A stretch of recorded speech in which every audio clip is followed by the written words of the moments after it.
Sometimes we don't understand how much we appreciated or valued something until it's gone. And until it's outside of our lives and there's a space where that thing used to be, and we think, man, I just want to return to normalcy. I want to go back to how things were, to baseline. And there's a million practical examples of that. Health is an easy one. Physical fitness. You hurt your knee and you're a runner. Man, 2 weeks for this to heal? I just want to be able to do what I did yesterday. For me, I used to get crazy migraines, right? And I'd wake up some days and wouldn't be able to open my eyes. And I'd just be in bed okay, clear the schedule. And I'd be thinking, I can't wait for normalcy to feel how I felt yesterday. People coming and going. Man, I loved this person. I missed this person. Yesterday when they were here, I didn't think anything of it. That return to normalcy. There's a saying that a healthy person wants 1,000 things. A sick person wants only one. And I think it speaks to the world that exists just beyond our periphery. It's very hard to see the good because human beings are wired to focus on the negative.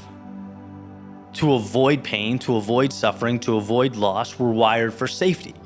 Negativity bias.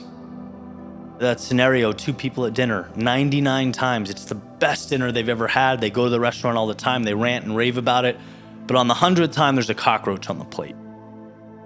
Now what? That dinner is forever tainted as the cockroach place. The negative thing outshines everything else. And in a way, that's how we are wired. We don't wake up every day and go, man, I'm so lucky. Think about how much I have. Think about how good life is. No, we don't appreciate or value things so much of the time until they are gone. And there's something that, as I've learned over the last couple of years, is gravely missed. And that thing is perspective. How do I get perspective? Gratitude. It forces you to appreciate how much you have in a way that, in the cyclical, fast-paced nature of life, you just wouldn't. You would skip it. And so what do I mean when I say gratitude? Here's the beauty, nothing crazy.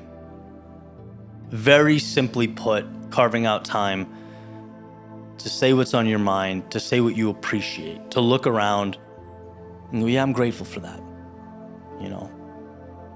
I'm excited about the things I have to do for work today. How lucky am I that I get to do what I love for work? Or that there's people that I know if I call them, they'll pick up on the other end and I can have a conversation with them. The people I get to work with, family, friends, that's insane. That's crazy. That's such a beautiful thing. Living here, shelter, food, things that we never think about, particularly being in the Western world. There's not power outages every hour, right? But that's not the case for everyone. It's a blessing.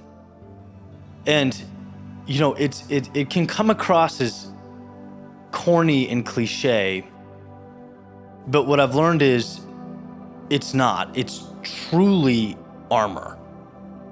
Because when you inevitably hit those challenges and those obstacles, they just seem smaller when you're grounded and understand how much you have and how lucky you are and who's around you and how far you've come. Life is a perspective game, and so you have to manufacture that perspective. It's not what exists, it's how you see what exists. And I'm going to give you an example. So let's say I had a partnership with a social media company, and I'm super excited about this partnership. So locked in. Love the brand, love their story, and I want to take that and inject, my creativity into it and create lots of awesome content and create a campaign and just do all these things. And it's this is going to be amazing. And then I find out, for whatever reason, not happening, right? Parties can't agree, whatever it is, done. So naturally, the rug's pulled out from under my feet. I'm going to feel disappointed. Gonna feel sad, gonna feel lost, gonna feel like, I had it all figured out and now I don't. That little cycle of things. Now take that exact same scenario. But before I find out the news, I'm outside, my notebook's open, and I'm spending 5 minutes talking about or thinking about how lucky I am to be able to tell these stories, to be able to help people, to be able to connect with an incredible community, to be able to call friends and family when I need to be part of a team, to live where I live, all these things, right? Sigh, smile, close the notebook, walk inside, and then I find out, yeah, Eddie, that partnership's not happening. Okay. It seems way less monumental when it's put next to the thoughts that I just documented on that page. You know, I love what I do and I have the ability to do more of it, so who cares? Learn and move on. Right? That perspective is everything. It's so much of life I find, and it's why obviously I'm so fascinated with mindset, is because our external reality is so often predicated by how we think, the stories we tell ourselves, how we position ourselves to walk through chaos and the unknown. Someone sent me, I think it was from Brad Lee, a little video of him speaking, and he says, you know, how many of you want $1 million? Everyone wants $1 million. Okay, what would you do for $1 million? People would do a lot. They'd give up a lot. $1 million would be a real nice thing. Okay. What if I'd give you $1 million, but tomorrow you wouldn't wake up again? No one wants that. No one would take the money. Couldn't use it, right? Which, by default, means every morning when you open your eyes, it is worth more than $1 million. It's worth more than any sum of money. It's invaluable. Yet we are not wired to think that way. We don't get out of bed in the morning and go, what a gift. We get out of bed and go, what do I have to do today? What's on the agenda? What's the plan? How long till I have to go to work?